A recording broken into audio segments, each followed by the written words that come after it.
Fungus are also, the fungal infections can also be exacerbated by sugar and by just general poor health. So between problems with the microbiome, the gut bacteria or bacteria in the body, and sugar and overall poor health, that's where you run into the issue. The steroid cream or the fungal cream isn't going to do anything. They'll just come back. What are you going to use a fungal cream your whole life? They'll just come back. So here's what you got to do. It didn't even do anything. Okay. Here's the thing, though, Ray, and this is so important. When you have a skin condition, you have a systemic condition that's showing up on the skin. It's a system condition. That means it's happening somewhere else in the body, too. Now, you want to kind of look for those things because you want to take care of your kid. She's only 16. So you want to look for other symptoms. There's always going to be them, primarily digestive symptoms, because that's where it all starts. So look to the digestive system. Get her on the Biolumin Nightly Essence, 3 capsules in the morning, 3 in the afternoon, 3 at night, or at least 6 a day, and that's a lot. Make sure she's eating fermented food, and make sure she's restricting her intake of fungus-feeding food and immune-suppressing food like sugar as best as you can. She's 16, so her protein needs are higher and her fat needs are higher. Kids need more protein and more fats than adults, and the less protein and less fats you have, the more you're going to crave the Cheerios and the Pop-Tarts. You know what I'm saying? Yeah, I know she's a kid. I take the Bio Nightly Essence. It helps me tremendously. Well, she's a kid, so you're going to have to guide her through this. Is she an athlete at all? Yeah. Is she working out? Oh, yeah. Yeah, she just finished field hockey. Now she's going into volleyball. And listen, Ray, tell her this. The more she's building muscle, the more anabolic she is. She's already 16, so she's building anyway. But if she's an athlete, it's even more important. She's burning through her protein. She's burning through her fats. And that means she's deficient unless she's replacing them. And when the body's deficient in those kinds of foods, she's going to go for the sugar. So getting her on more protein, getting her on more building foods, protein and essential fatty acids, good fats, will make it easier for her to wean her off the sugar.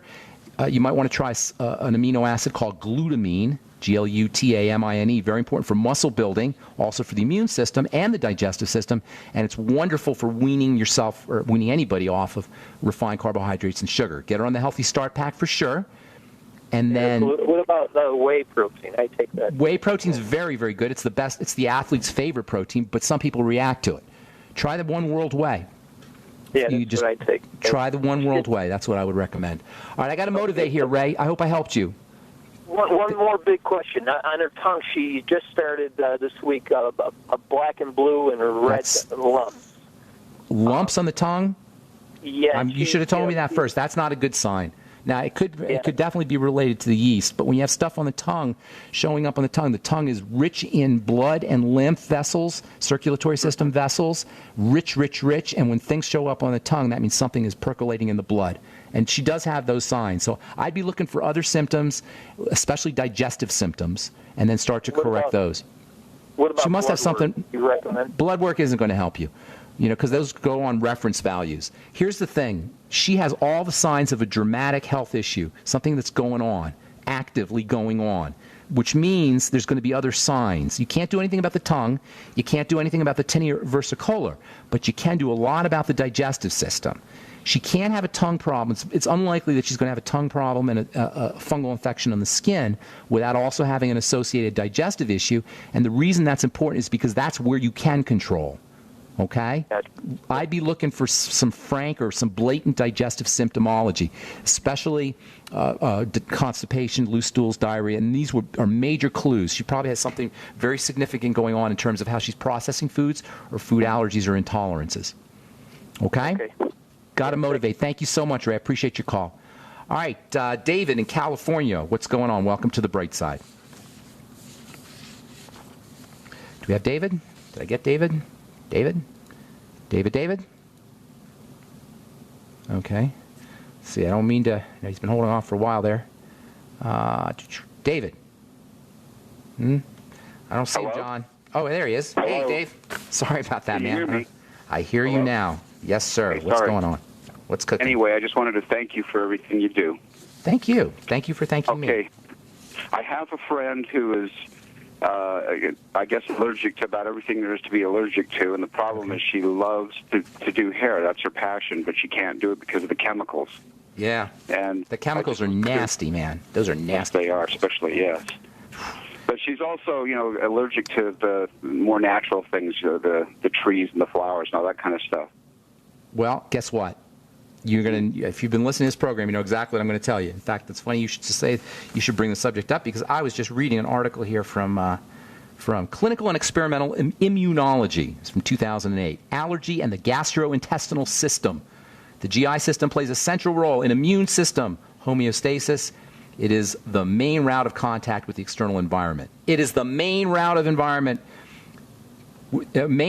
contact with the external environment. You hear what it's saying? That's the digestive system is contacting the external environment. It's the main place the outside world meets the inside world. And it is the key player in all immune system problems. Why is this important, David? Because she controls it. She has control over her eating. She has control over the health and integrity of her digestive system. So when you have pollen allergies or respiratory allergies or allergies that seemingly are associated with hair chemicals or stuff that's growing out of the ground or mold or whatever, you can't necessarily control it on that end as much as you can control it in the internal end, and it's the same system. Focus on food. Use probiotics and the elimination diet. And by the way, do you know that the lungs contain probiotics too? The lungs have their own microbiome. They have their own bacteria. The lungs have their own good bacteria that do the same thing that they do in the digestive system, namely strengthen our immune system. So even though it seems like her problems are external, she's got to focus on the internal aspect, and that's the digestive system, which really, as I just said, is the way the outside world meets the inside world. It's the barrier, and it's where most of the immune system is located. So even logic will tell you it's a digestive health issue. Probiotics, the Biolumin Nightly Essence, key players in helping strengthen our microbiome. Fermented foods, the Mighty 90 essential nutrients, ultimate enzymes after all meals, apple cider vinegar with the ultimate enzymes. And it doesn't have to be after meals, with the meals. You can do your ultimate enzymes in your apple cider vinegar. And don't forget about the Fucoid Z, which can be very helpful for coating the digestive tract and supporting the immune system. If you want to do a couple more things, high doses of vitamin C can be very helpful for building immunity also. Does that help you, David? Yes, and one quick other question. Is there too much, can you do too much supplements, too many supplements? Well, that's a broad question. You could do too much theoretically of the fatty nutrients, but you'd have to really go crazy, like swallow the whole bottle of vitamin A. But it's very difficult to do it. Selenium, you don't want to take a ridiculous amount. Zinc, you don't want to take a ridiculous amount. And there are a few, with exceptions, there are some exceptions to the fact that supplements are benign and you can take as much as you want. There are some exceptions, and you do have to be careful that way. I got to move on. Thank you so much. I appreciate your call and your kind words. Take care, David. I'm Pharmacist Ben. Have an awesome, wonderful, beautiful day, folks. We'll talk to y'all later. Bye for now.